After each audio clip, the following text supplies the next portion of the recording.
Hello, everybody. I'm Dr. C, also known as Dr. Karen, and I am a child psychologist and a ventriloquist. Several years ago, I developed a program which I called Peace in the Family.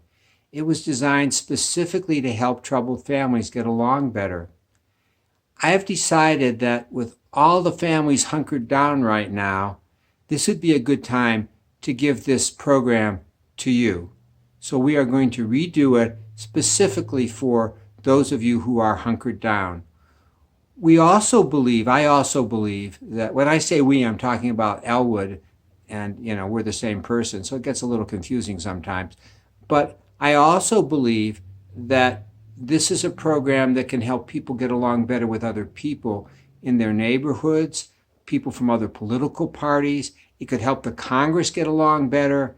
Do I believe that everybody's going to do this? No, but it's a good thought, and I sure like to see them try. And in the program, we talk about communication, cooperation, kindness, and conflict resolution. So I hope you enjoy this short segment that I'm going to do with my puppet, Elwood. And I hope you're all healthy out there. Stay healthy. Bye.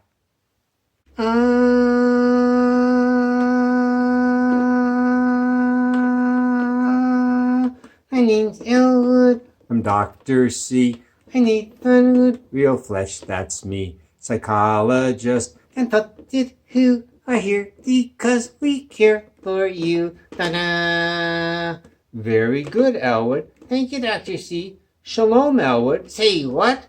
Shalom, Elwood. What does that mean? That's the word that Jewish people and people who speak Hebrew use to greet each other. Oh, so it means hello. I didn't say that. Yes, you did. No, I didn't. Yes, you... Elwood, I didn't say it. I said it's the word we use to greet each other. We also use it to say goodbye. Now you really got me confused. I don't know if you're coming or going. Shalom means peace. May I have the shalom candy? Not that kind of peace. A shalom cake? No, not cake either. Peace means getting along without fighting or arguing. Like countries getting along. That's right, but we could also talk about families getting along. That would be peace in the family. You're correct, and I have 4 suggestions to help families get along better. What are they, Dr. C? They're communication, cooperation, kindness, and conflict resolution. Communication, cooperation, kindness, and conflict resolution. I know what good communication is. What is good communication? Good communication is having a cell phone. No. Being on the internet. No. There's 2 parts to good communication. The first part is being a good talker. Oh, I'm a good talker. No doubt about that one, Elwood. You have to be a good talker. Otherwise, people won't know what you want, how you're feeling, or what you're thinking. Unless they can read your mind, Dr. C. You mean if they're a little bit psychic? I'm a little bit psychic. You're a little psychic? You're always saying, you're my little psychic. That's sidekick, Elwood. Close enough, Dr. C. Close enough. Not really. Anyway, so the second part to good communication is being a good listener. You have to listen too? Of course you have to listen. And one way to show that you're a good listener is to repeat back what's been said to you. So they say it and you say it again. That's correct. They say it and you say it again. Listen, let's try something. What do you want to try, Dr. C? I'll say something, then you repeat it back to show that you're a good listener. You'll say it and I'll say it again. Right. You got it? I got it. Okay, here goes. Elwood, I want you to go to sleep. But I'm not sleepy. Elwood, you were just supposed to repeat back what was said. I forgot, Dr. C. Okay, let's try it again. Remember, repeat back what's been said. I got it. Repeat back what's been said. You got it. Okay, here goes. Elwood, I want you to go to sleep.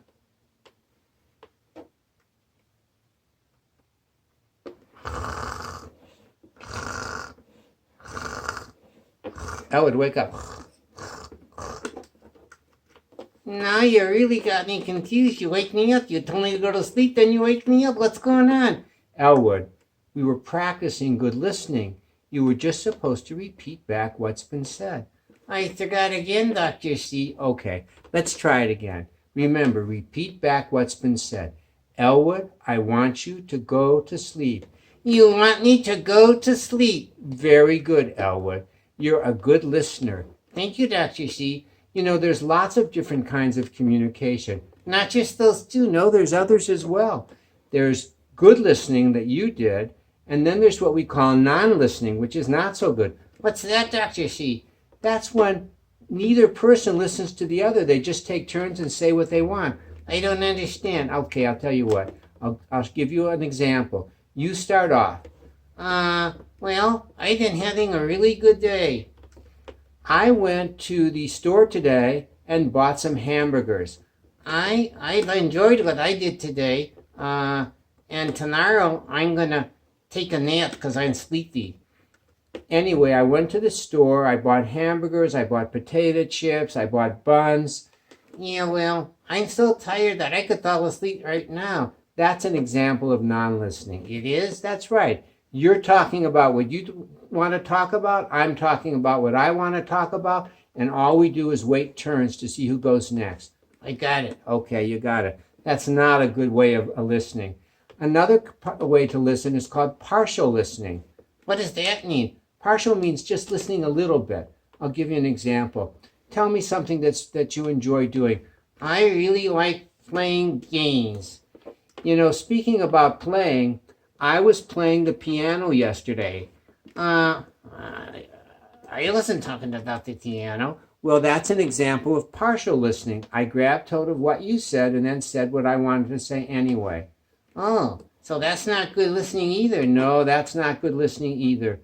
So we got non-listening, we got partial listening, then we have good listening like what you were doing, and then we have something called active listening. That's where you run around a lot while you're listening. No, it's not where you run around a lot when you're listening. It's where you guess how the other person is feeling when they say something. So if I say to you, Elwood, go to your room. You want me to go to my room and you're angry at me. You got it, Elwood. That is active listening. We also have what I call distracted listening. What does that mean? That's when you're doing something else instead of listening. You're kind of listening, but you're also doing something else. Can you give me an example? Yes, I can give you an example. Good question, Elwood. Thank you. Anyway, an example would be you're talking to me and I'm listening, but I'm also texting my friend on my phone. Oh. So it doesn't really seem like I'm listening. That's distracted listening. Uh-huh. Are you listening? Well, I'm listening, but not as well as I could be. So you got to listen better. So that's an example of distracted listening. There's angry listening. What is angry listening? That's when you listen and you're so angry that every time you respond, you just respond angrily. So it's a different kind of listening. It's listening to give you a chance to get your anger out on the other person. Wow, that doesn't sound very good either. So you got distracted listening and you got angry listening. That's right. Those are two more ways that we have problems with listening. There's also listening where the other person doesn't acknowledge you. What does acknowledge mean? It means they don't respond to you at all. So they might be listening and they might not be listening, but you really don't know. Is that okay? It's not really okay because you don't feel like they're listening because they don't let you know. So it's important to let people know that you're listening. How do you do that? You say, uh-huh, or yes, or maybe. You give some kind of a reaction to let them know that you are listening to them. Well, that's really good to know. And I think that you people out there can practice listening at home by playing games where you practice listening. There's the game where you whisper something to somebody and everybody has to whisper to the next person and then you see what comes out. You can make old-style telephones out of paper cups and cords so that you can practice listening in those. There's different ways that you can do listening exercises. You can even practice the things that we did today. So these are things that you can do while you're at home. Hunker down, and practice your listening. So what's next, Dr. C? The next thing we're going to talk about, we talked about communication. The next thing is cooperation. What's that, Dr. C? That's working together without fighting or arguing. Working together without fighting or arguing. And there's an interesting thing about cooperation. What's that? When you work with other people, you can do more two people working together can do more than the sum total of what those two people could do working by themselves. I don't know that I understand that. It just means that when you cooperate with other people, you can get a lot more work done.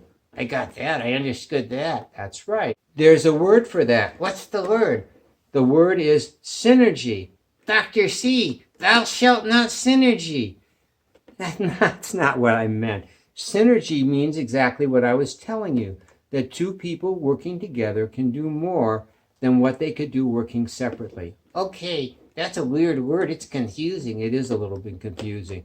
Anyway, so working together is really important, and I have an activity to show how in fact, I have two activities to show how working together it can work and you can do more than working separately. Okay. Can I see them? You're going to have to sit down, and Mary and I will demonstrate them with a couple of toys. Wow, that sounds like fun. It is fun, and I think you'll enjoy it. What we're going to do right now is an example of synergy, because by myself, I can't control the puppet's head and both its hands. But with Mary's help, we can do this, even though alone I couldn't do it. Anyway, so here goes. Daddy cake, baker's man. Bake me a cake as fast as you can.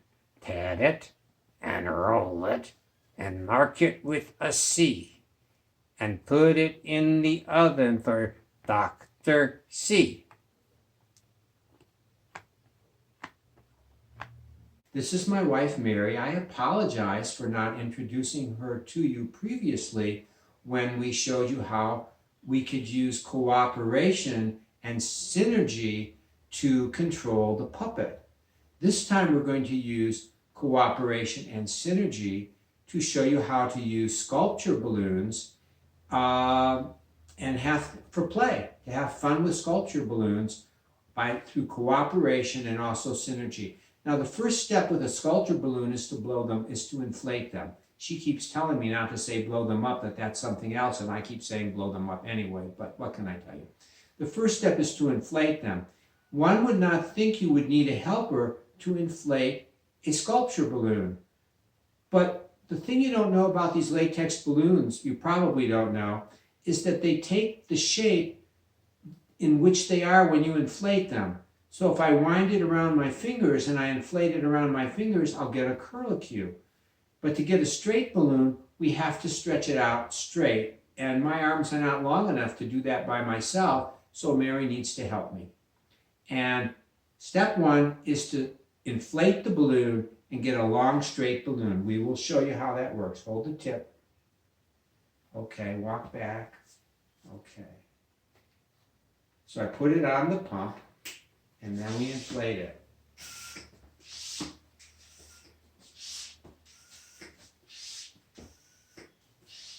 Good. And there we have a straight balloon. Little more. That's good enough. Can't go a little more now. There we have a straight balloon that we did with cooperation and synergy. I will tie the balloon, and next we are going to show you why it takes cooperation just to play catch, and also where synergy comes in as well. Okay, so here we go, and we're just going to play catch. Okay, here goes. It's still not really far.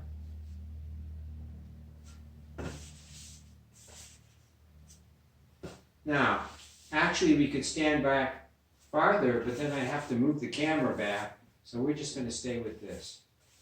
Throw and catch. Throw and catch. Now, why does it take cooperation, you may ask? Because if you don't throw it to each other, you're going to spend all the time running around trying to pick it up and find it. By throwing it to each other, it makes it a more fun game. Throw and catch. Throw and catch. Oops, good catch. Now, we're going to try something else. This time, we're going to do it with 2 balloons, and we're going to throw it and catch it, and you're going to throw it about here. So you want to throw it up a little Go bit. back a little more. No, that's fine. Okay, here we go.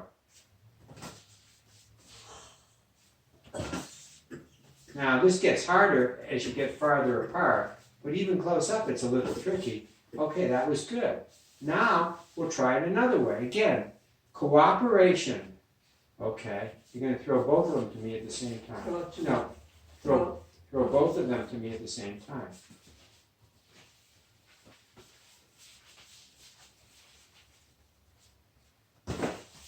Good deal. Oops, I messed up there. Your turn.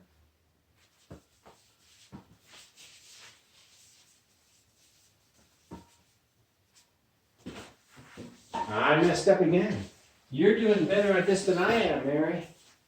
Okay, let's try it again. I gotta catch one. Okay, here goes. Good job. There, I got it. Okay, now, good job. Now we're going to do the most difficult one of all.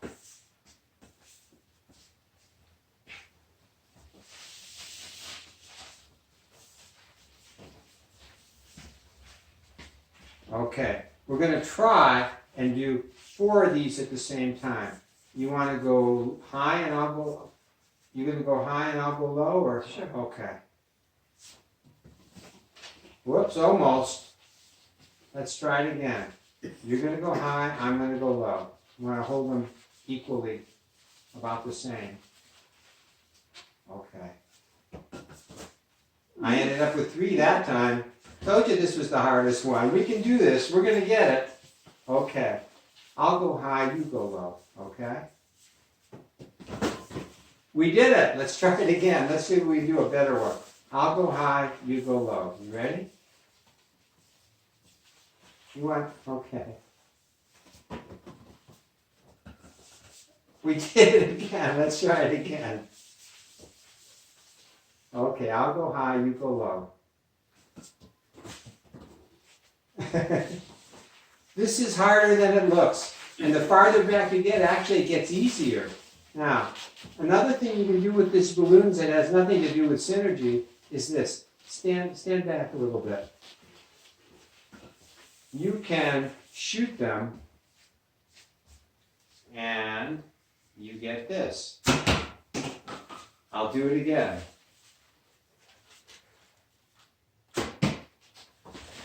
There, I played catch with myself that time. I went off the wall. Mary says I'm off the wall frequently though, so that's nothing new. Okay. And Mary did it. Okay, together. Let's try it together. Don't aim for me, I won't aim for you. And I ended up with both of them. Anyway, good job, Mary. At which time we said, ta-da! We did it. So this is a way you can play with these. If you don't have these, if you're allergic to latex, you don't want them, you can get tennis balls or frisbees or Nerf balls or whatever you want, and you can practice this indoors.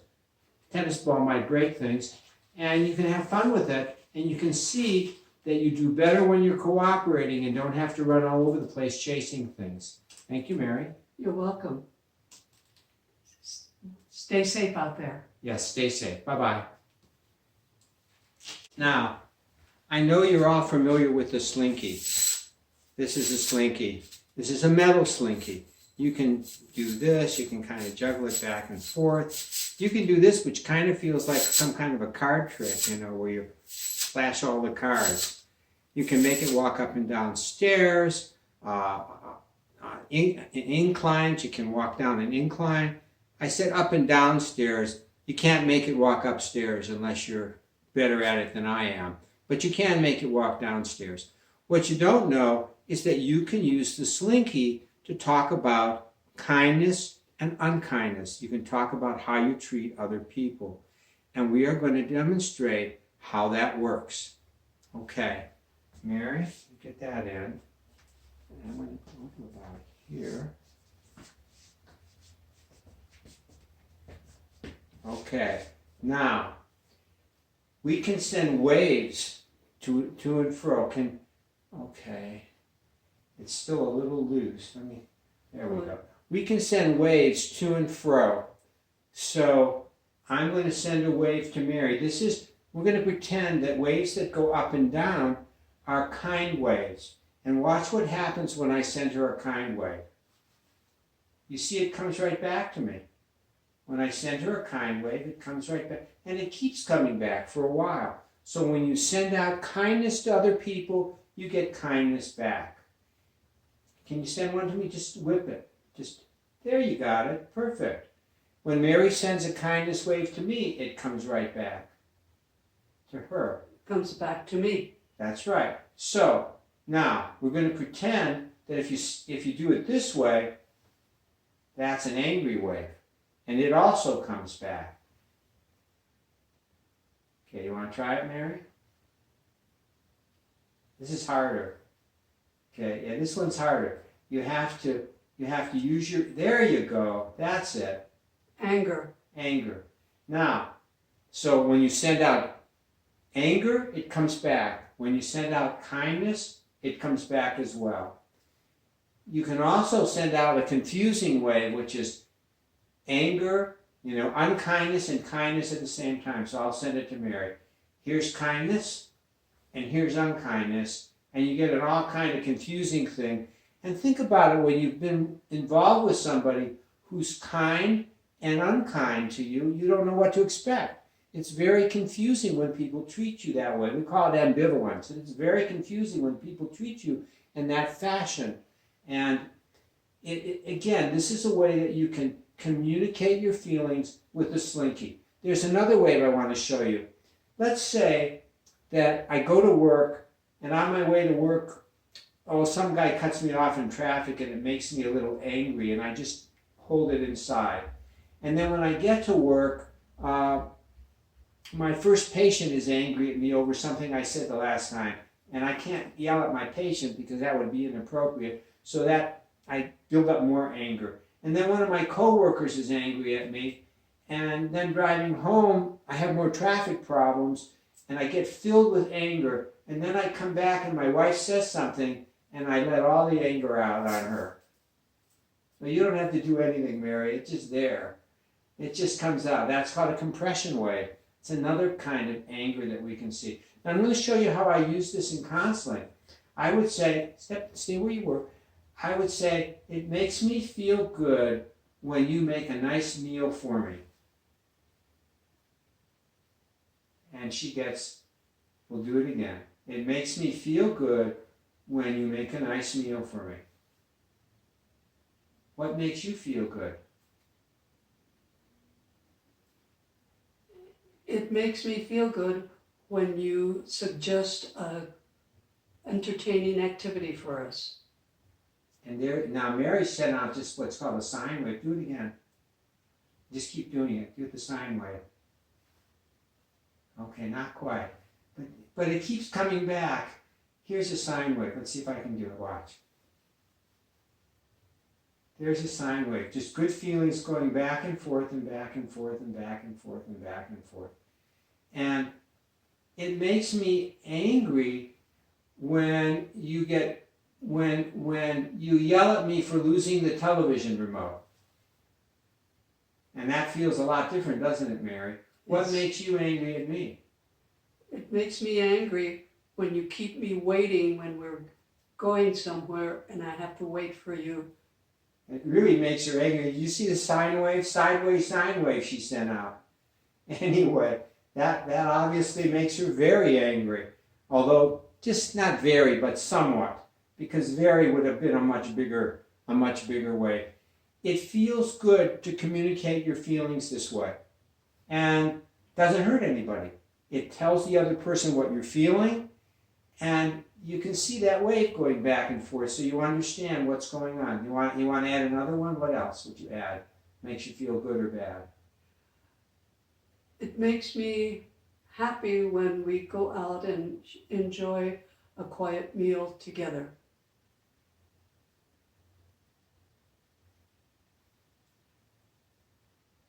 Okay. There it is. This takes a little bit of practice. Anyway, that is how you use a Slinky to communicate feelings. And it has to be a metal Slinky. This will not work with a plastic Slinky. So if you want to try this with your spouse or with your children, or have the children try it with each other, get yourself a Slinky. Easy to do, fun to do, and a good way of getting your feelings out. And you can then talk about what you can do to solve the problems. Or, when she says it makes her angry, when I do something, I can say, I'll try harder. Remind me if you see me doing it again. So you can use your communication skills to reduce the anger. Exactly. And that is how you use a Slinky to show kindness and unkindness.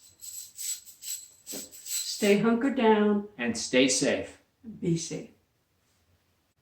Okay, now we're to our final topic, which is conflict resolution. Solving disagreements. In every family there are disagreements. It's inevitable. No matter how well people get along, there are always going to be some disagreements. So we need a way to deal with those. Mary and I are going to right now use a conflict resolution technique to figure out ways to resolve conflicts. We're going to use the technique of brainstorming, which is when you sit down and you talk about the problem and everybody present comes up with ideas regarding how to solve the problem, how to resolve the conflict. It works well in families. Parents and children can do it together. Today, Mary and I are going to use that technique to resolve a conflict. And the conflict that we're focusing on today is the fact that sometimes I want to watch the news and Mary wants to watch a program that's on at the same time as the news. Or vice versa. Sometimes she wants to watch the news and I want to watch a program that's on at the same time. So our goal is to come up with different ways that we can resolve this issue. Mary, what's one way we could resolve this issue? Well, how about if we flip a coin? So we could flip a coin every time we have this disagreement, and heads, she wins. Tails. I lose. I knew, no. Heads, you win. Heads, I lose. Tails, I win. Tails, you lose. That would be one way to resolve it. Another way to resolve it would be to set up a schedule in advance so that we just take turns and we say, well, who got their way last time? The other person gets it this way. Would that be a fair way to resolve it? Yes, it would be. What would Yes. is that another way that we could resolve this problem? Well, we have a VCR. We could record the program I want to watch, and we can watch the news and watch the program I want to watch at another time. Okay, now, you just showed how old we are. We have a DVD recorder. We also have a DVD recorder. That's true. That shows how old I am because people aren't even using those anymore. Well, But anyway, we could have a recording device. We have recording devices and we could record it and watch the other one at a later date. That's right. Another thing we could do is just change our mind and do something altogether, like putting on some music and dancing and getting some exercise while we're hunkered down and ignoring the news, which is frequently depressing right now anyway. Or maybe we could turn everything off. If it's still light of day, we could walk down our street and get a little bit of walking exercise. That's right. It's important to note that we live in a neighborhood that's fairly deserted and we barely see anybody when we walk down our street. So it's a safe activity when you're hunkered down. That's right. What other choices do we have? I think that's pretty much it. We could roll dice, and whoever gets the highest number wins and gets to make the That's decision. an alternative to flipping a coin. That's an Just- alternative to flipping a coin. We could do that, but then finding the dice is another problem. Okay, given our organizational skills at home. But we always have coins in our pockets. We always have, well, you always have. Mary believes, see a penny, pick it up, and all the day you'll have good luck. That's right. So we have a lot of pennies around. Anyway, there are lots of different ways to resolve conflicts. We could get somebody to arbitrate for us. We could get our younger son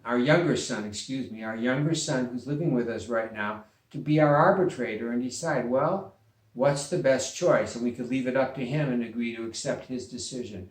Lots of different ways to resolve conflicts. Exactly. And brainstorming is just one of them. So you can go online and they'll list all different methods for conflict resolution to help you deal with this issue and reduce the amount of arguing that goes on in your family.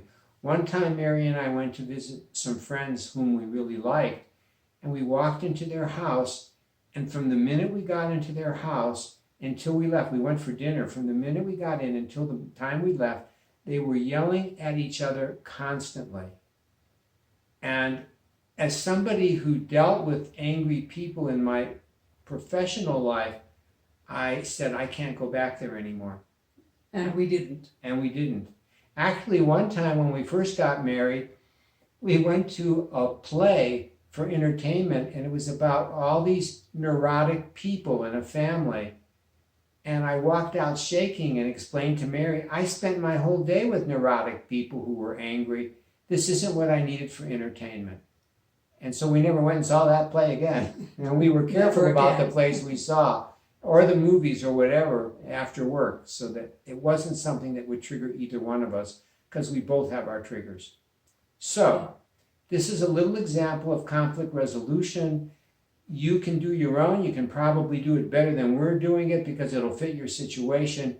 We just wanted to display, to demonstrate how brainstorming, not rainstorming, but brainstorming. And with that, we say adieu.